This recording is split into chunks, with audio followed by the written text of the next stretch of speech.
Hello students, welcome to Academic Atlas. आज हम electronics engineering पढ़ने वाले हैं। स्टूडेंट्स, हम देखेंगे इलेक्ट्रॉनिक्स इंजीनियरिंग में यूनिट 1। आज हम यूनिट 1 के बारे में पढ़ेंगे। यूनिट 1 के लेक्चर 1 में हमने क्या क्या टॉपिक्स लिए हैं। सबसे पहले हम टॉपिक्स को गो थ्रू करते हैं। तो देखेंगे यहाँ पे दिया है, सबसे पहले टॉपिक है बेसिक्स ऑफ सेमीकंडक्टर। सबसे पहले जानेंगे सेमीकंडक्टर क्या होता है, उसके बेसिक्स क्या हैं। फिर सेकेंड टॉपिक है पीएन जंक्शन डायोड।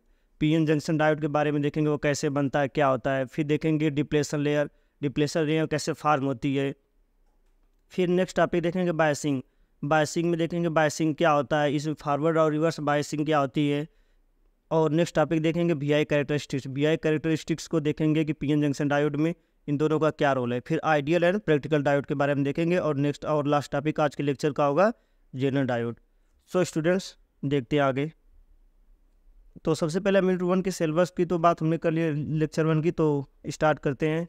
सबसे पहले देखेंगे हम सॉलिड मटेरियल्स। सॉलिड मटेरियल्स को देखेंगे कि सॉलिड मटेरियल्स को हमने 3 पार्ट्स में कैटेगराइज किया है। एक conductor, first one is conductor, second is semiconductor और थर्ड इज इंसुलेटर। तो कंडक्टर की बात करें तो जो कंडक्टर होता है उसमें large number of free electrons होते हैं जो कंडक्ट करते हैं, और जैसे कॉपर हो गया, सिल्वर हो गया और एल्यूमिनियम। और इंसुलेटर जो होते हैं इसमें कोई भी फ्री इलेक्ट्रॉन्स नहीं होते हैं, जिसे ये कंडक्ट नहीं करता। इसको बेड कंडक्टर कहा जाता है, जैसे रबर हो गया, ग्लास हो गया। और जो सेकेंड वन है सेमीकंडक्टर। सेमीकंडक्टर जो होता है वो इंसुलेटर और कंडक्टर के बीच की जो प्रॉपर्टी होती है उसके बीच में लाई करता है। तो जो सेमीकंडक्टर हो गया, जैसे सिलिकॉन हो गया, जर्मेनियम हो गया, गैलियम हो गया, ये सब जो होती है सेमीकंडक्टर्स के अंदर आती है। स्टूडेंट्स, देखते हैं आगे। इंट्रिंसिक सेमीकंडक्टर, जो सेमीकंडक्टर होता है उसको हम रिसोर्स के बेस पे 2 पार्ट्स में कैटेगराइज किए हैं, जैसे कि इंट्रिंसिक सेमीकंडक्टर हो गया और सेमीकंडक्टर, और एक डोपिंग के बेस पे हमने एक इम्प्योर और एक्सट्रिंसिक सेमीकंडक्टर। तो इंट्रिंसिक सेमीकंडक्टर क्या होता है कि वो सेमीकंडक्टर जो नेचुरल रूप से हमें मिलते हैं, उसमें कोई डोपिंग नहीं कर दी जाती, कोई इसी तरह की कोई मिलावट नहीं होती है। वो जो सेमीकंडक्टर होते हैं वो इंट्रिंसिक सेमीकंडक्टर होते हैं। और जो सेकेंड वन होता है एक्सट्रिंसिक सेमीकंडक्टर और इम्प्योर सेमीकंडक्टर, वो सेमीकंडक्टर जो डोपिंग से बनते हैं, इनमें डोपिंग करी जाती है, कुछ इम्प्योरिटी मिलाई जाती है, तो ये सेमीकंडक्टर बनते हैं। तो इम्प्योर सेमीकंडक्टर को देखेंगे हम। इम्प्योर सेमीकंडक्टर्स क्या होते हैं। तो pure semiconductor have small conductivity at room temperature. Conductivity can be increased by doping शब्द आया यहाँ पे। इन विच इम्प्योरिटी में बी क्लासीफाइड। जो इम्प्योर या एक्सट्रिंसिक सेमीकंडक्टर होते हैं उनमें डोपिंग करके ये सेमीकंडक्टर बनाए जाते हैं, और इनको डोपिंग के बेसिस पे 2 पार्ट्स में कैटेगराइज किया गया है, एक पी टाइप सेमीकंडक्टर और एन टाइप सेमीकंडक्टर। तो स्टूडेंट्स, हम देखते हैं पी टाइप सेमीकंडक्टर क्या होते हैं। पी टाइप सेमीकंडक्टर जो होते हैं इनमें मेजॉरिटी कैरियर में होल्स होते हैं, जैसे यहाँ पे। और जो एन टाइप सेमीकंडक्टर होते हैं उनमें मेजॉरिटी कैरियर में इलेक्ट्रॉन्स होते हैं।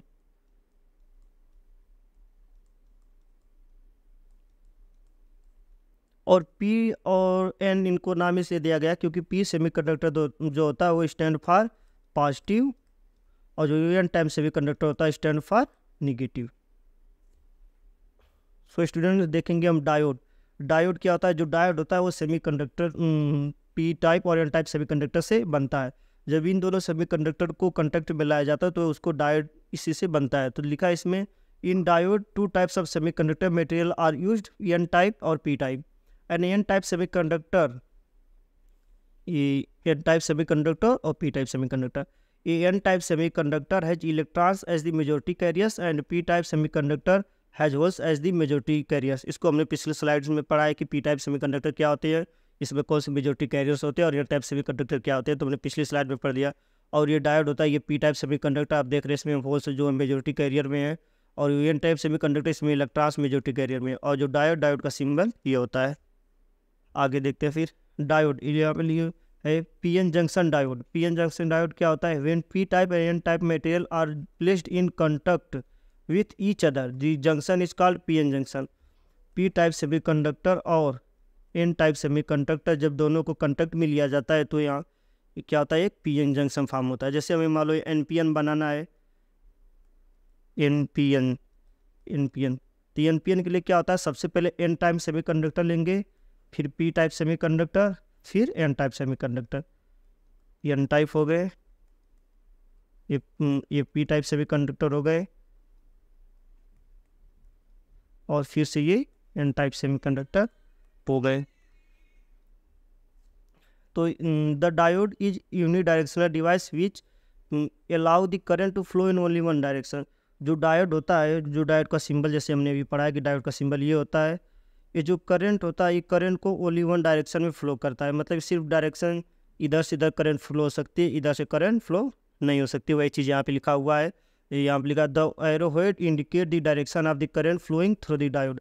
ये जो एरो का हेड होता है ये करंट की डायरेक्शन को शो करता है। फिर देखेंगे दो students depletion layer. Depletion layer क्या होता है? When the two types of semiconductor material are joined together, the electrons from the n-type material diffuse into p-type material and combines with hole। ये जो p-type सेमीकंडक्टर है इसके जो कुछ holes होते हैं और n-type जो सेमीकंडक्टर है उसके जो इलेक्ट्रॉन्स होते हैं वो एक दूसरे के साथ डिफ्यूज करके ये जो लेयर बनाते हैं, बीच में जो लेयर फॉर्म होती है, ये p-type semiconductor. p-type semiconductor generally हम होल्स या पॉजिटिव स्टैंड फॉर पॉजिटिव भी होता है, इसको होल्स या पॉजिटिव दोनों कर सकते हैं, कोई बात नहीं। और जो एन टाइप सेमीकंडक्टर है इसको नेगेटिव से शो करते हैं।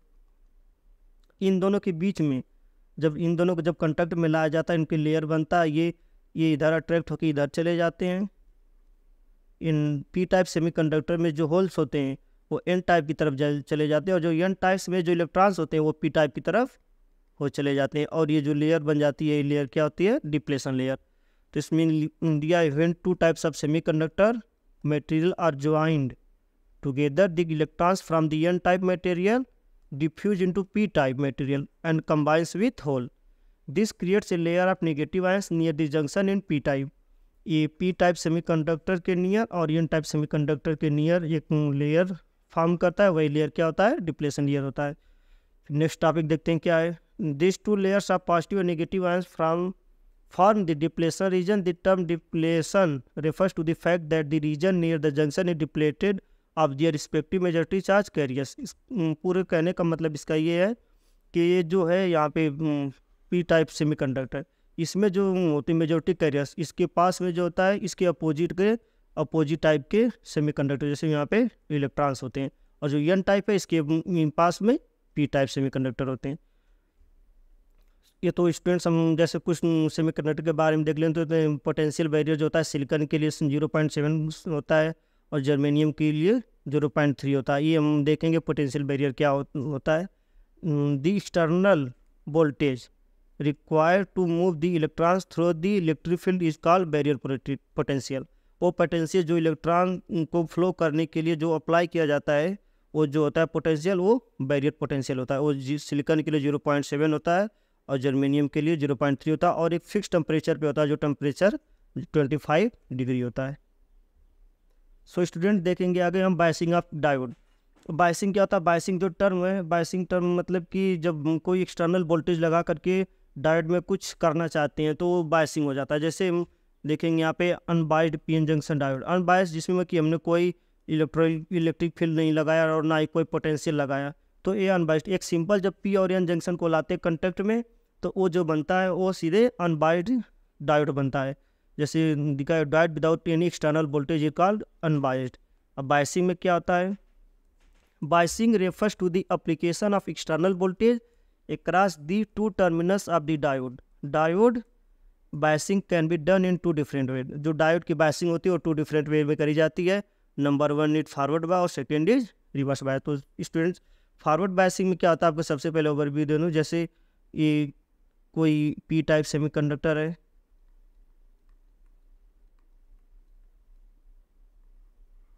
और ये बीच में डिप्लेशन लेयर और in P N type semiconductor.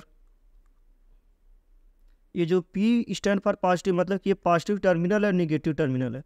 और ये जब पॉजिटिव टर्मिनल किसी बैटरी के पॉजिटिव एंड से कनेक्ट होता है, ये पॉजिटिव एंड से, और जो नेगेटिव टर्मिनल होता है वो बैटरी के नेगेटिव टर्मिनल से कनेक्ट होता है। ये पॉजिटिव टर्मिनल, नेगेटिव टर्मिनल, तो ये क्या होता है? Forward bias. और इससे इसी का अपोजिट, जब ये नेगेटिव टर्मिनल होता है, ये नेगेटिव टर्मिनल,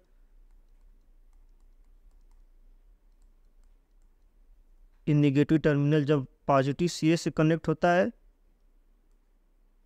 और जो पॉजिटिव होता है वो निगेटिव एंड से कनेक्ट होता है। तो कौन सा? रिवर्स। और ये फॉरवर्ड बायसिंग।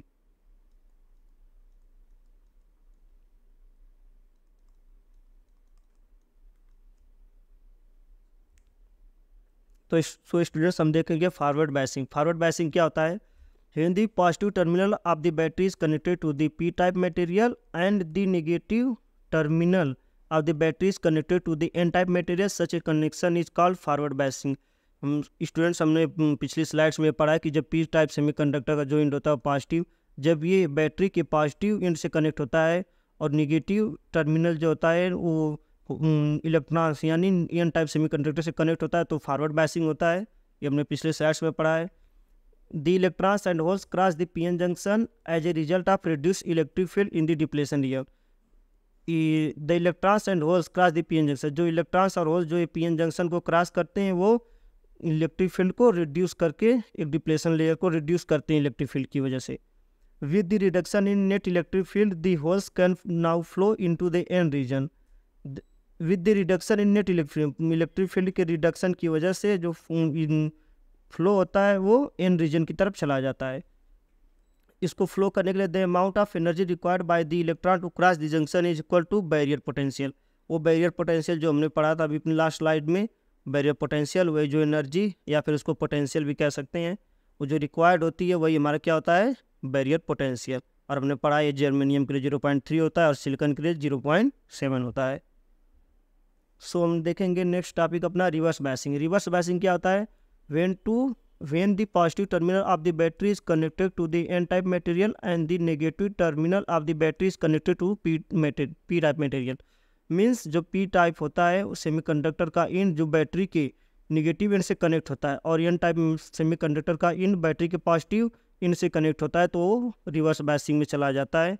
और इस रिवर्स बायसिंग में एक अगर आइडियल डायोड की बात करें तो इसमें करंट फ्लो नहीं हो सकती, ये ओपन सर्किट की तरह काम करता है। और अगर ये फॉरवर्ड बायसिंग में है तो एक शॉर्ट सर्किट की तरह काम करता है। रिवर्स आइडियल के केस में ये ओपन सर्किटेड होता है। लिखा है यहाँ पे, जैसे देखते हैं नेक्स्ट क्या लिखा है? When the diode is reverse biased there is no flow of current due to majority carriers, however there is a very little flow of current in nano ampere range of silicon diode due to minority carrier. So students हमने बात करी है कि जब ये reverse biasing में होता है तो कोई करंट फ्लो नहीं करता है, पर प्रैक्टिकली इसमें थोड़ा करंट लीकेज होता है और करंट जो होता है नैनोमीटर के रेंज में होता है। आगे देखेंगे हम आइडियल और प्रैक्टिकल डायोड के बारे में बात करेंगे कि आइडियल और प्रैक्टिकल डायोड क्या होते हैं। Ideal diode act as perfect insulator and perfect conductor. और जो प्रैक्टिकल डायोड होते हैं, practical diode can not act as a perfect conductor and perfect insulator. मतलब कि परफेक्ट कंडक्टर जो आइडियल डायोड होते हैं वो कभी पॉसिबल नहीं हो सकते हैं। आइडियल नेम से समझ में आना चाहिए कि पॉसिबल नहीं हो सकता, ये एक अजम्पशन है। जो एक परफेक्ट कंडक्टर की तरह काम कर सकता है, कोई भी मटेरियल परफेक्ट कंडक्टर नहीं हो सकता है। सेम इसी तरह परफेक्ट इंसुलेटर भी नहीं हो सकता है इसी। और प्रैक्टिकल डायोड जो होता है जो पॉसिबल होता है वो can act as perfect conductor and perfect ये इंसुलेटर, इसके तरह ये काम नहीं कर सकता है पर प्रैक्टिकल डायोड। जैसे इस डायग्राम में देखेंगे हम VI कैरेक्टरिस्टिक्स इन दोनों का अगर हम कंपेयर करेंगे तो आइडियल डायोड के लिए ये ग्राफ बनता है जिसमें जीरो करंट की जो वैल्यू रहती है वो 0 वोल्टेज पे, मतलब कि इन दोनों के बीच में कोई भी किसी भी टाइप का लीकेज नहीं होता है। और अगर हम प्रैक्टिकल डायोड की बात करें तो प्रैक्टिकल डायोड में हम देख रहे हैं कि यहाँ पे थोड़ा डिफ्लेक्शन होता है।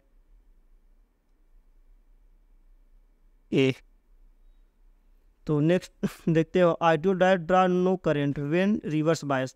हमने बात करी कि जब आइडियल डायोड रिवर्स बायसिंग में होता है तो कोई करंट ड्रॉ नहीं होती है। और जो practical diode very low current when reverse बायस, जब प्रैक्टिकल डायोड होता है जब वो रिवर्स बायस में होता है तो वेरी लो बहुत ही कम करंट अपनी फ्लो करता है जो नैनोमीटर में नैनो एम्पियर में होता है।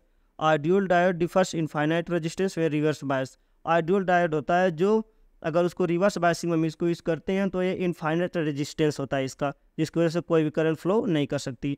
और वहीं पे अगर प्रैक्टिकल डायोड की बात करें तो प्रैक्टिकल डायोड बहुत हाई रेजिस्टेंस ऑफर करता है जिसकी वजह से कुछ नैनो एम्पियर में करंट फ्लो हो जाती है, लीकेज हो जाती है। Ideal diode it can not be manufactured, ideal diode manufacture नहीं हो सकता है, जैसा कि हमने बात करा कि पॉसिबल नहीं है, सिर्फ अजम्पशन है। और जो प्रैक्टिकल डायोड होता है मैन्युफैक्चर हो सकता है, बन सकता है। It has zero cut in voltage, it has very low cut in voltage. Ideal diode has zero voltage drop across its junction when forward bias, मतलब कि ये डायोड आइडियल डायोड है, ideal diode zero voltage drop across its junction when forward bias, जब ये forward bias में होता है तो जीरो वोल्टेज ड्रॉप करता है, मतलब कि किसी भी टाइप का कोई भी कंजप्शन नहीं होता है। लेकिन प्रैक्टिकल डायोड के केस में ऐसा नहीं होता है, वो वेरी लो वोल्टेज ड्रॉप, इसके प्रैक्टिकल डायोड के अक्रॉस जो होता है वेरी लो वोल्टेज ड्रॉप होता है, वेरी लो वोल्टेज ड्रॉप।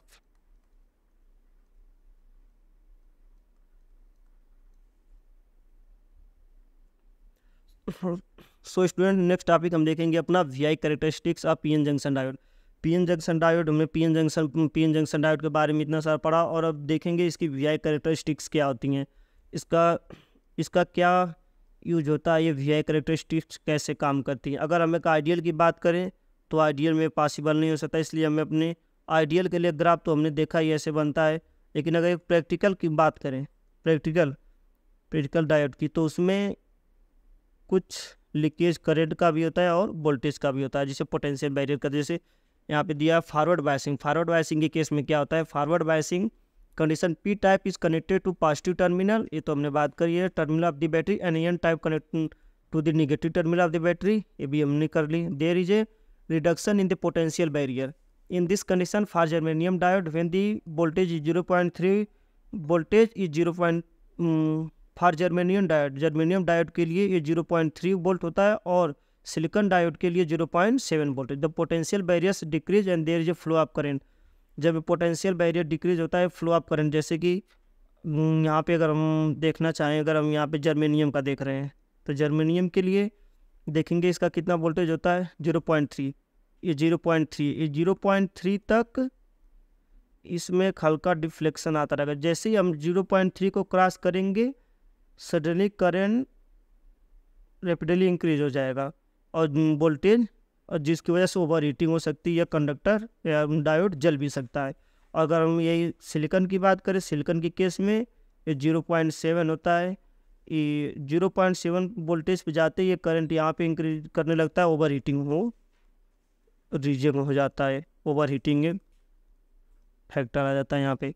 फिर दिया है when the P junction diode is under reverse bias, P junction diode जब रिवर्स बायस में होता है, this result is an increase in the potential barrier and resistance also increase. Magnetic carriers are present in the junction which creates reverse saturation current flow in the beginning. Reverse saturation current क्या होता है, reverse saturation current वो होता है कि वो maximum current जो यहाँ से ड्रॉप हो सकती है एक ब्रेकडाउन वोल्टेज पे, इसकी जो वैल्यू होती है यही पी आई बी या पीक यूनिवर्स वोल्टेज भी इसको कहते हैं, पीक यूनिवर्स वोल्टेज। जैसे पीक यूनिवर्स वोल्टेज क्या होता है, peak inverse voltage are a maximum reverse voltage is the maximum allowable reverse voltage that can be applied across the diode without reverse breakdown and damage according to the diode. जैसे आप देखेंगे अपने last figure की बात करें तो उसमें जैसे ये जब तक ओवर हीटिंग ना हो और डायोड डिफ्यूज ना हो, तब तक जो मैक्सिमम वोल्टेज जो हम अप्लाई कर सकते हैं वही क्या होता है, पीक यूनिवर्स वोल्टेज। इतनी की जो वैल्यू होती है वोल्टेज होता है P I B, peak inverse voltage. और डायनेमिक रेजिस्टेंस क्या होता है, dynamic change in voltage, dynamic resistance is equal to change in voltage upon change in current. और रिवर्स सैचुरेशन करंट हमने बात करी, रिवर्स सैचुरेशन करंट की, it is the maximum current, reverse saturation current जो होता है it is the maximum current a diode can pass under forward bias condition without permanent damage PN junction due to over heating. A reverse saturation current जो होता है maximum current होता है जो forward condition में उसको पास किया जा सकता है without any type of over heating and damage of diode. और डायनेमिक रेजिस्टेंस को हम टू टाइप से कैलकुलेट करते हैं, change in voltage upon change in current, और secondary 26 milli volt upon forward current. So students हम कुछ न्यूमेरिकल कर लेते हैं इसके अपने डायनेमिक रेजिस्टेंस के ऊपर। जैसे लिखा है यहाँ पे, calculate the dynamic resistance of for a diode passing a forward current of 10 milli ampere. जैसे हमने तो पहला ये फार्मूला जो है I F is equal to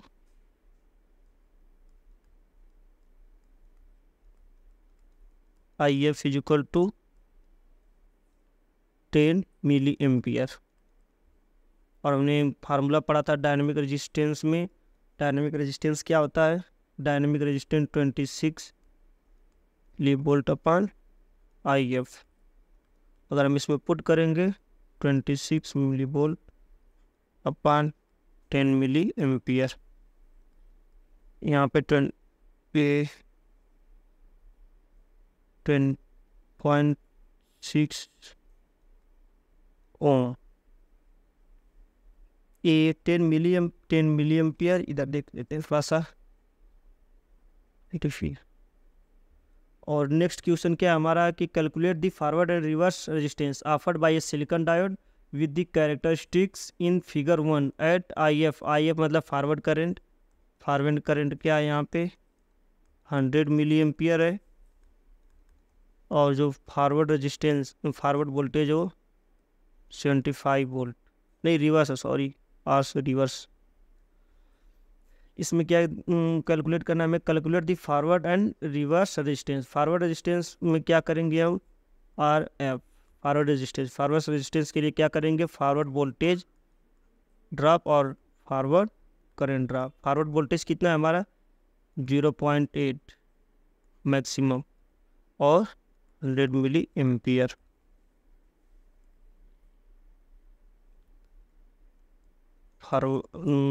dynamic resistance forward की केस में क्या हो जाएगा? 0.8 है यहाँ पे, 0.8 की केस यहाँ पे 8 है। और अगर हम रिवर्स की केस में बात करें, रिवर्स डायनेमिक रेजिस्टेंस क्या होगा? Voltage reverse voltage upon reverse current.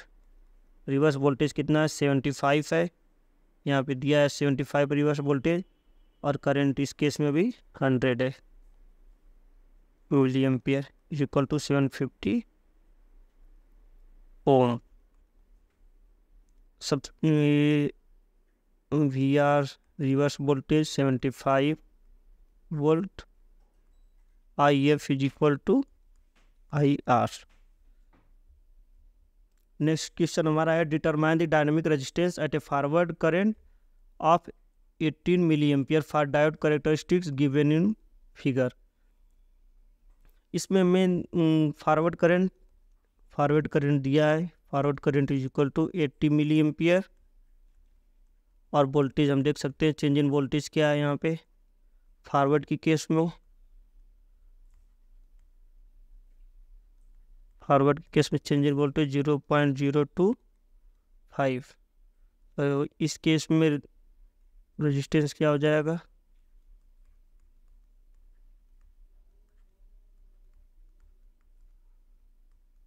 0.025 upon 80 milli ampere.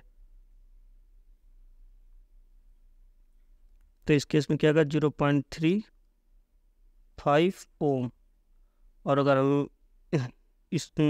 हम बात करते हैं रिवर्स की केस में, देखेंगे तो अगर हम दूसरे फार्मूला जो अपना 26 मिली वोल्ट अपॉन IF होता है, इस फार्मूले से अगर हम रेजिस्टेंस को कैलकुलेट करेंगे तो 26 volt upon IF forward current कितना है? 80 मिली एम्पियर, ये 0.37 ओम के समथिंग आता है। मतलब कि ये दोनों ऑलमोस्ट पास में ही है, ज़्यादा डिफरेंस इन दोनों में नहीं है। सो स्टूडेंट्स, अपना हम नेक्स्ट टॉपिक देखने वाले हैं जेनर डायोड। जेनर डायोड बहुत ही इंपॉर्टेंट टॉपिक है जो आपके क्वेश्चन पेपर में आ सकता है सेमेस्टर एग्जाम के। तो जेनर डायोड को हम बहुत ही बारीकी से देखेंगे और समझेंगे जेनर डायोड क्या होता है, और इसको स्पेशली जेनर डायोड क्यों नाम दिया गया। Zener diode is a general purpose diode which behaves like a normal diode when forward bias, in other words its characteristics are just like the ordinary PN junction diode. ये PN junction diode के जैसा ही होता है, उसकी तरह ये behave करता है, पर इसमें कुछ कैरेक्टरिस्टिक जैसे which behaves like a normal diode, ये एक जनरल पर्पस डायोड है, जनरल डायोड। और नेक्स्ट क्या दिया है, when it is reverse bias, और जब ये रिवर्स बायस में होता है, एवं certain voltage known as zener breakdown voltage या जेनर वोल्टेज और zener knee voltage allow current to flow in the reverse direction but the voltage remains constant for a wide range of current। Overall student zener diode ये diode होता है एक normal PN junction diode की तरह ही होता है, बस इसमें डिफरेंस ये होता है कि जो पीएन जंक्शन डायोड होता है उसमें रिवर्स सिचुएशन में कोई करंट फ्लो नहीं करती है रिवर्स बायसिंग में, लेकिन इसमें रिवर्स बायसिंग में एक जो वोल्टेज होता है वोल्टेज तक एक फिक्स वोल्टेज तक इसमें करंट ड्रॉप कर सकती है। आप इसमें कितना ही करें लेकिन एक मतलब इसका एक निश्चित टाइम तक एक निश्चित वोल्टेज तक इसमें करंट फ्लो कर सकती है, उससे ज़्यादा अगर इसमें करेंगे तो डैमेज हो सकता है। वही एक जेनर डायोड होता है। ये zener diode is reverse connected, in other word reverse bias. ये जो जेनर डायोड होता है ये हमेशा रिवर्स बायसिंग में ही यूज किया जाता है। यहाँ पे जेनर डायोड के बारे में कुछ कैरेक्टरिस्टिक्स होते हैं। ये zener diode is two terminus, zener diode में टू टर्मिनस होते हैं, two layers single junction semiconductor device made out of semiconductor which one side P type and other side with N type semiconductor. तो diode ऐसे बनता है P type N type से। It is bidirectional device permitting the current flow in both the direction. Bidirectional device इसलिए हो गया ये zener diode क्योंकि फॉरवर्ड डायरेक्शन में तो ये पीएन जंक्शन डायोड का कैरेक्टर फॉलो करता है, फॉरवर्ड में तो ऐसे ही फ्लो करेगा। रिवर्स बायस में एक निश्चित वोल्टेज ड्रॉप तक ये करंट फ्लो कर सकता है, इसलिए ये बाई डायरेक्शनल डायोड होता है। इसके कैरेक्टरिस्टिक्स के बारे में देखेंगे हम। इसके फॉरवर्ड कैरेक्टरिस्टिक्स में क्या होता है। In forward characteristics of a PN junction diode VF represent the forward voltage where IF represent the forward current. वो तो अंडरस्टूड है कि जो वीएफ फॉरवर्ड करंट है और आईएफ जो है फॉरवर्ड करंट है। Initially when the forward bias voltage is zero, जब फॉरवर्ड बायस वोल्टेज होता है वो जीरो होता है, the current through the diode is zero. अब दूसरी बात है कि जब वोल्टेज जीरो रहेगा तो करंट ड्रॉप भी जीरो ही होगा। If the external voltage applied to on the diode is less than 0.7 volt for silicon and 0.3 for germanium diode, the diode allows only a small current. However, this small current is considered as negligible. मतलब कि overall कहने का मतलब ये है कि जब यहाँ पे हम 0.3 वोल्टेज जर्मेनियम के लिए और 0.7 वोल्टेज सिलिकॉन के लिए जब हम इतना वोल्टेज अप्लाई करते हैं तो एक पीए करंट मतलब पिको एम्पियर में करंट फ्लो करता है, बहुत ही स्मॉल करंट फ्लो करता है और एक निग्लिजिबल होता है। When the external voltage applied on the silicon diode reaches 0.7 for silicon 0.3 for germanium, the zener diode starts along large current milliampere through it. At this point small increase in voltage increase the current rapidly. मतलब कि जब 0.3 voltage से ज़्यादा हम जब के लिए 0.3 voltage germanium के लिए 0.3 वोल्टेज हम अगर जर्मेनियम के लिए और 0.7 वोल्टेज अब सिलिकॉन के लिए अगर हम इससे ज़्यादा वोल्टेज अप्लाई कर देते हैं तो करंट में बहुत ही रैपिडली इंक्रीज हो जाता है, ओवर हीटिंग अकर हो जाती है। और जो रिवर्स कैरेक्टरिस्टिक्स इसका जो रिवर्स कैरेक्टरिस्टिक्स क्या होता है कि ये रिवर्स कैरेक्टरिस्टिक्स रिवर्स बायसिंग में क्या होता है। जेनर डायोड वी आर तो ये तो समझ जाएंगे, वी आर रिवर्स वोल्टेज और आई आर रिवर्स करंट होता है। There in this reverse bias where reverse voltage is between zero and zener breakdown voltage very small current flow through the diode called the leakage current. जब 0 volt और Jenner breakdown voltage के बीच तक जब voltage हम apply करते हैं तब तक एक स्मॉल लीकेज करंट इसमें फ्लो करता है। When the reverse voltage of the Zener diode reaches Zener breakdown voltage, the two condition can be observed at VG. Number one condition क्या है? The voltage across the Zener diode remains constant. Second is the reverse current increase rapidly. This region is called Zener breakdown region or avalanche region. इसका कहने का मतलब ये है first में ये है कि the voltage across the Zener diode remains constant, मतलब कि हम कितना भी वोल्टेज अप्लाई कर दें जेनर डायोड के रिवर्स बायसिंग में, लेकिन उसमें जो उसके जेनर डायोड के अक्रॉस जो वोल्टेज होगा इसके अक्रॉस जो वोल्टेज होगा ये हमेशा एक कांस्टेंट ही रहेगा। उससे ज़्यादा कितना भी वोल्टेज अप्लाई कर दें करंट इंक्रीज कर सकती है, पर वोल्टेज इसके क्रॉस हमेशा कांस्टेंट ही रहेगा। और हम जेनर ब्रेकडाउन और एवलांचो ब्रेकडाउन के बीच में जो डिफरेंस देख लेते हैं कि ये दोनों ब्रेकडाउन्स क्या होते हैं, इनके बीच में क्या डिफरेंस है। तो फर्स्ट वन इज है कि zener breakdown is breakdown which occurs due to reverse saturation current obtained from free electron produced by reverse bias. ये जेनर ब्रेकडाउन होता है रिवर्स बायस में अकर होता है, उसी में इसको पाया जाता है। ये avalanche breakdown is breakdown which occurs due to current produced by high electric field. Avalanche breakdown तब होता है जब हाई इलेक्ट्रिक फील्ड अप्लाई करने से करंट फ्लो करता है, उस कंडीशन में एवलांचो ब्रेकडाउन होता है। Second is junction doping is high. जो जेनर ब्रेकडाउन होता है उसका जंक्शन का डोपिंग बहुत हाई होता है और एवलांचो का ये डोपिंग लो होता है, मतलब लाइट होता है। द डिप्लेशन लेयर इज, इसमें डिप्लेशन लेयर थिन होती है, इसमें depletion layer thick. Electric field produce is strong. ये जेनर ब्रेकडाउन में जो इलेक्ट्रिक फील्ड होती है वो काफ़ी स्ट्रांग प्रोड्यूस होती है, और ये एवलांचो ब्रेकडाउन में electric field produced is weak. It ranges from 5 to 8 volt. जो जेनर ब्रेकडाउन का वोल्टेज का रेंज होता है वो 5 से 8 वोल्ट हो सकता है, और जो एवलांचो का होता है वो 8 वोल्ट से ज़्यादा इसका ब्रेकडाउन वोल्टेज होता है। It has sharp V curve, it has less sharp V curve. Decrease breakdown voltage increase temperature, increase breakdown voltage increase temperature. जब हम जेनर ब्रेकडाउन की बात करेंगे तो इसमें अगर हम डिक्रीज ब्रेकडाउन वोल्टेज, अगर हम ब्रेकडाउन वोल्टेज को कम करेंगे तो इसका टेम्परेचर इंक्रीज करता है, और एवलांचो ब्रेकडाउन में अगर हम ब्रेकडाउन वोल्टेज को बढ़ाएंगे तो टेम्परेचर भी इंक्रीज करता है, बढ़ता है। जेनर डायोड के बारे में हमने देखा कि जेनर डायोड जो होता है वो कोई फिक्स वोल्टेज प्रोवाइड करता है। उसी को ध्यान में रखते हुए हमने जेनर डायोड को वोल्टेज रेगुलेटर के रूप में बनाया कि वोल्टेज रेगुलेटर, हमें वोल्टेज कहीं पे कंट्रोल करना है तो हम जेनर डायोड का यूज कर सकते हैं कि उसमें कितना भी वोल्टेज हम अप्लाई करें लेकिन वो एक कांस्टेंट वोल्टेज अपने अक्रॉस जनरेट करे। तो इसी का यूज़ करके हमने वोल्टेज रेगुलेटर का एक कॉन्सेप्ट लाया। जैसे zener diode are widely used as shunt voltage regulators to regulate voltage across load. Zener diode जो होता है वो शंट वोल्टेज रेगुलेटर के रूप में यूज़ किया जाता है, जैसे हमने बताया, क्योंकि एक कांस्टेंट वोल्टेज अपने अक्रॉस जनरेट करता है। Second one is the zener diode regulator consist of a current limiting resistor RS connected in series with the input voltage Vi and Zener diode connected in parallel with the load R। ये तो हम देख रहे हैं कि ये load R के connected diode connected है, और ये आउटपुट वोल्टेज कह दे या फिर वोल्टेज का डायोड, बात सेम है। The Zener voltage regulator consists of a current limiting current RS connected in series with the input voltage Vi। आप देख रहे हैं RS वोल्टेज जो है, RS रेजिस्टेंस जो है इसके सीरीज में कनेक्टेड है जेनर डायोड के। Under this condition the voltage across zener diode is constant equal to VZ।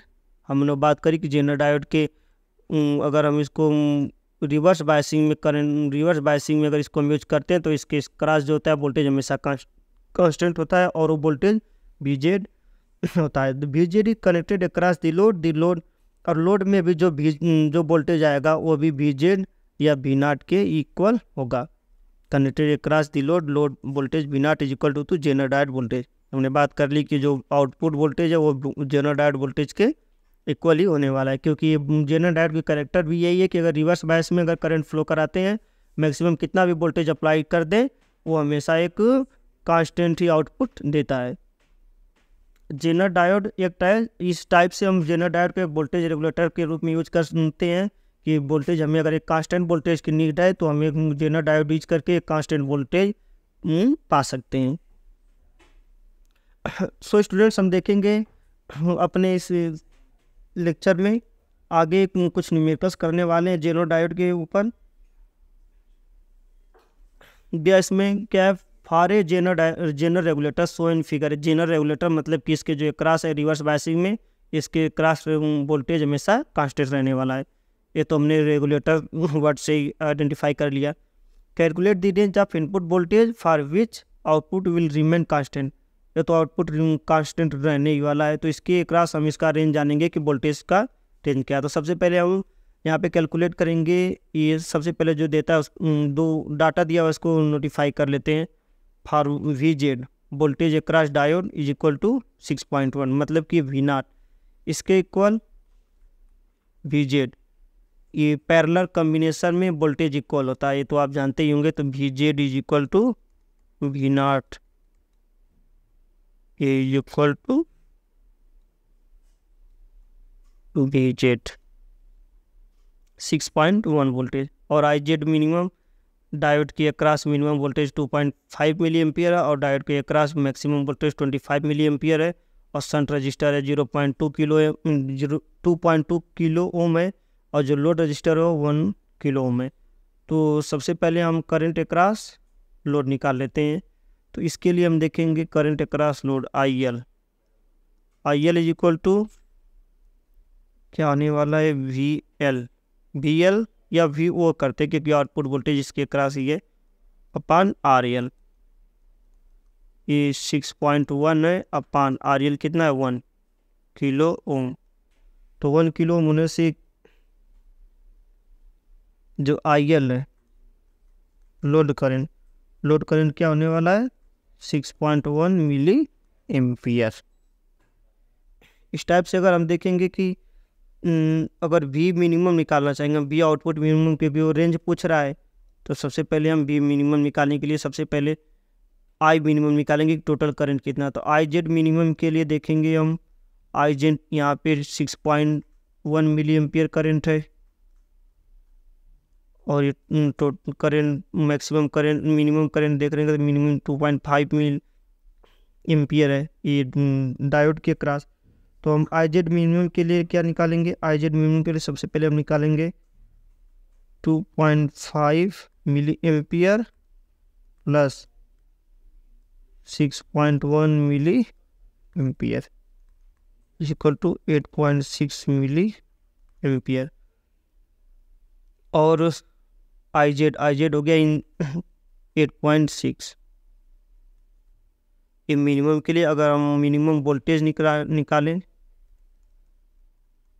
तो V equal to I R फार्मूले से V Z plus I into R इस शंट रजिस्टर। वी जेड क्या voltage across diode 6.1 plus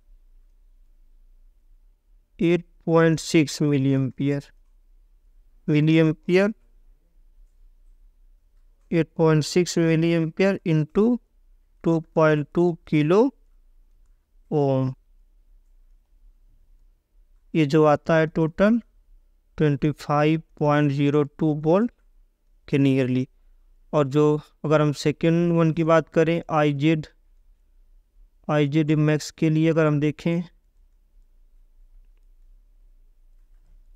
I max के लिए अगर हम देखें तो ये तो आई मीन के लिए हो गया। आई मैक्स के लिए अगर हम देखें तो आई मैक्स के लिए ये 25 मिली एम्पियर, क्योंकि voltage across zener diode maximum 25 milli ampere है, और प्लस 6.1 मिली एम्पियर, टोटल कितना हो गया 31.1 मिली एम्पियर। और वोल्टेज मैक्सिमम वोल्टेज को देखेंगे हम, मैक्सिमम वोल्टेज क्या होगा यहाँ पे, वोल्टेज अक्रॉस जेनर डायोड के अक्रॉस वोल्टेज कितना है 6.1 प्लस, और जो शंट रजिस्टर के अक्रॉस वोल्टेज क्या होगा 31.1 milli ampere into 2.2 kilo ohm. 21 के इक्वल होगा, इक्वल हो जाएगा 74.52 वोल्ट। ये तो इसकी रेंज क्या हो जाएगी 2.50 वोल्ट से 74.52 वोल्ट, इसका रेंज हो जाएगा। नेक्स्ट वन की बात करें तो इसमें दिया कि 4.3 zener diode is connected in series, मतलब voltage across zener diode, voltage across zener diode जो है वो 4.3 है, और 4.3 वोल्ट, और सप्लाई वोल्टेज मतलब इनपुट वोल्टेज 12 वोल्ट है, इनपुट वोल्टेज 12 वोल्ट है। और फिर आगे कनेक्टेड शंट रजिस्टर कितना है, शंट रजिस्टर ये 20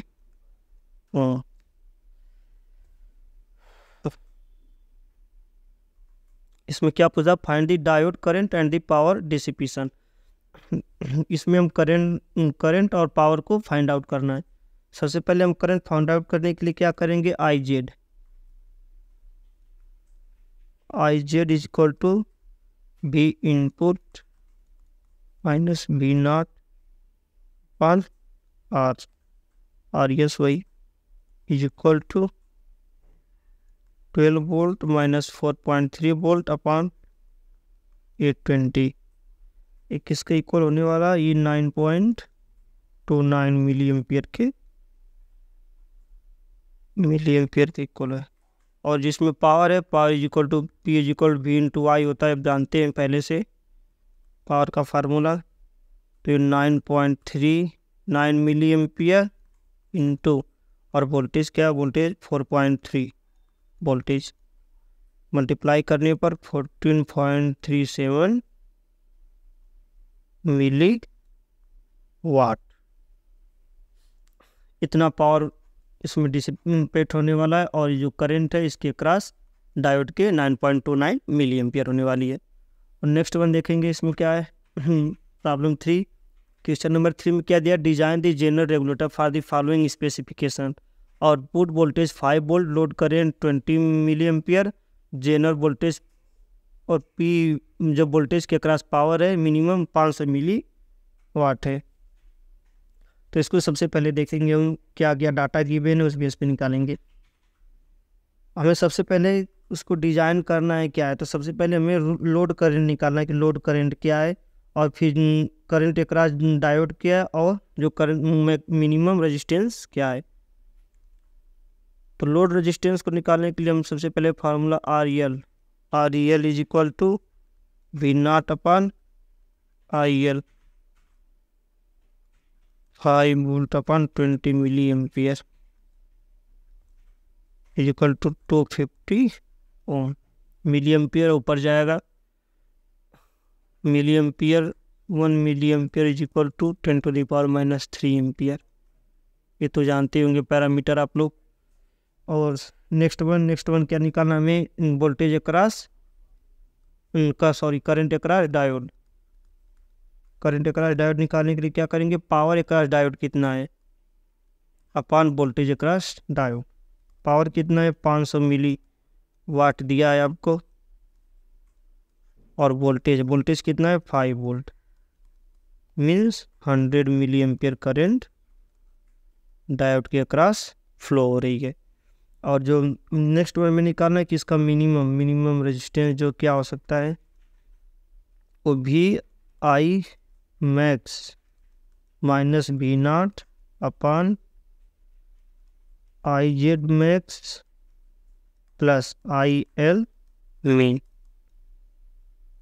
निकालेंगे। तो ये 15 minus 5 volt upon 100 plus 20 milli ampere is equal to 8 इसको सॉल्व करेंगे तो 8.33 ओम मिलने वाला है। और अगर इसको डिजाइन करेंगे तो हम देखेंगे शंट रेजिस्टेंस कितना, शंट रेजिस्टेंस हमारा इतना आएगी, और ये जो लोड है क्रॉस, तो शंट रेजिस्टेंस ऐसे होने वाला है यहाँ पे, जेनर डायोड